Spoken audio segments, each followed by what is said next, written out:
नूरा मिंगल अपने 7 साथियों के साथ पहाड़ी की चोटी पर मौजूद था, जबकि उसने मजीद 14 बलोच जंगजू दूसरे पहाड़ी सिलसिले की एक और चोटी पर तैनात किए थे। सिर्फ नूरा मिंगल और खान मोहम्मद खान के पास राइफलें थीं, बाकी साथियों के पास तलवारें थीं।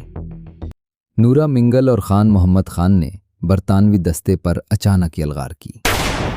तमाम बरतानवी सिपाही करीबी दरिया की तरफ भागे और दरख्तों के पीछे छुप गए। नूरा मिंगल अपने 4 साथियों के साथ उनकी तरफ लपका।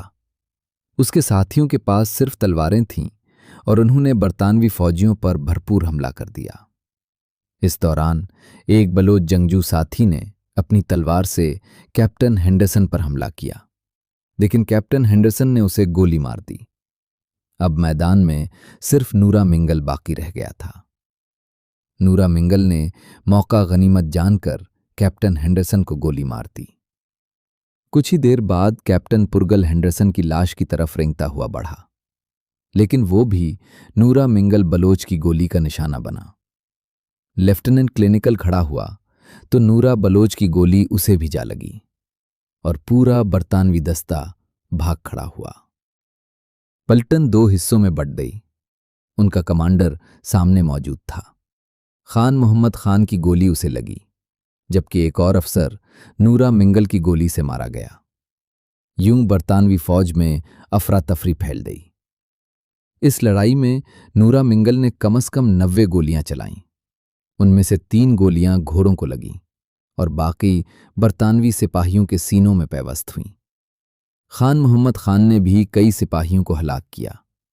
इसी दौरान कर्नल डियोट पहुंच गया।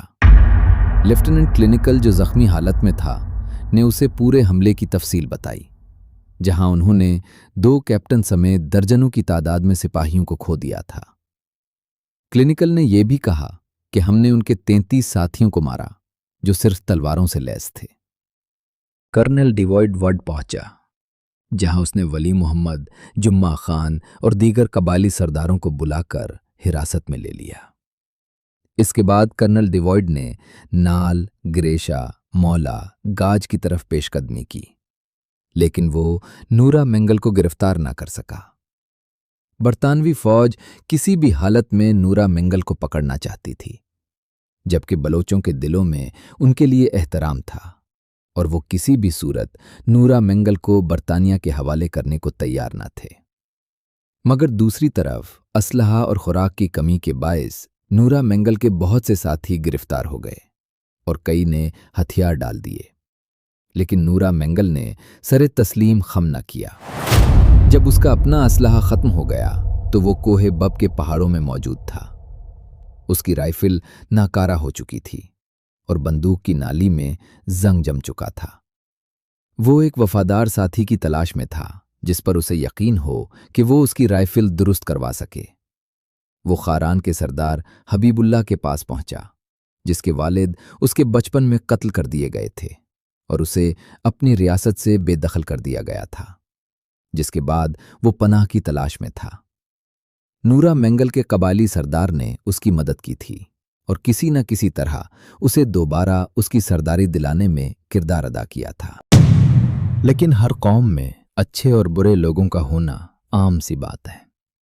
जहां रिवायात के पासदार बलोच मिलेंगे, वही रिवायात को रवोनने वाले गद्दार भी मौजूद होते हैं।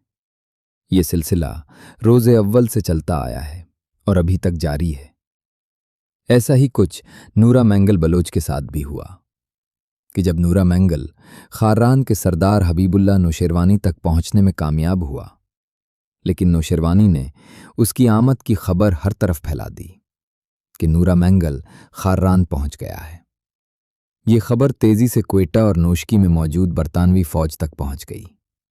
बरतानवी फौज ने गांव का मुहासरा कर लिया, नूरा मिंगल को गिरफ्तार करके हिरासत में ले लिया, जिसके बाद शाही जरगे ने बरतानवी चौकियों पर हमले, फौजियों के मारने के जुर्म में उसे उम्र कैद की सजा देकर हैदराबाद जेल मुंतकिल कर दिया गया, जहां उसने 30 अगस्त 1921 को अपनी जान दे दी। यूं बलोच तारीख का एक बाब अंग्रेज की जेल में खुद को सरजमीन पर कुर्बान कर दिया। दास्तान نورا مینگل بلوچ کو لکھنے لیے مختلف ذرائع سے معلومات اکٹھی کی گئی اور بھرپور کوشش کی گئی کہ داستان حقائق پر مبنی بنائی جا سکے۔